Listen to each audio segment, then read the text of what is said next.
મહિનાની પહેલી તારીખ આવી ગઈ એટલે વકીલને ત્યાં ભત્રીજો હાજર થયો.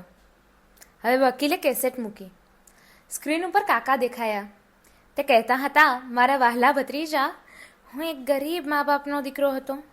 પહેરેલ કપડે મેં ઘર ગામ છોડેલું અને ખૂબ જ મહેનત કરીને ધન કમાયું. કરકસરપૂર્વક તેનો ઉપયોગ કર્યો.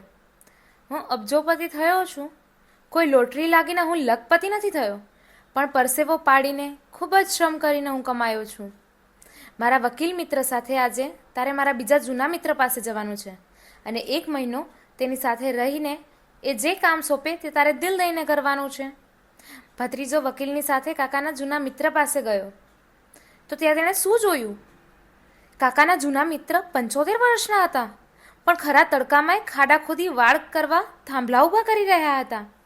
વકીલે તેમને તેના જૂના મિત્રની વાત કરી. જૂના મિત્રએ ભત્રીજાને કહ્યું, તારે મારી સાથે આ વાળ કરવાનું કામ કરવાનું છે. કાકાના વચન ઉપર વિશ્વાસ રાખી ભત્રીજો 1 મહિનો પૂરેપૂરો ખૂબ જ મજૂરી કરે છે. પરસેવો પાડ્યો. મહિનાના અંતે એ વકીલ પાસે આવ્યો ત્યારે એ શરીરે શામળો અને પાતળો થઈ ગયો હતો, પણ જાણે સંતોષથી ભર્યો ભર્યો લાગતો હતો. શ્રમ કરવાથી તેનામાં આત્મવિશ્વાસ પેદા થયો હતો.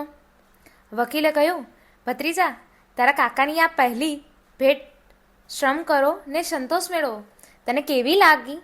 ભત્રીજાએ કહ્યું, વકીલ સાહેબ, પહેલાં તો મને શ્રમ કરવાનું ખૂબ જ કઠિન પડતું હતું.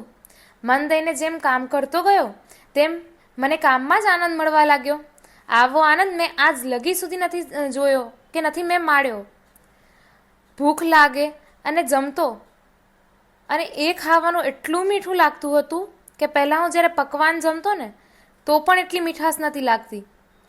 કાકાની પહેલી બક્ષિસ માટે હું એમનો આભાર માનું છું અને આજે મહિનો પૂરો થયો એટલે મારા કાકાએ મને બીજી કઈ બક્ષિસ આપી છે તે જાણવા માટે હું ઘણો ઇંતજાર કરી રહ્યો છું. તો બેટા, જોઈએ કે હવે બીજી બક્ષિસ શું આપે છે કાકા એના ભત્રીજાને, એ જોઈએ નેક્સ્ટ પાર્ટમાં.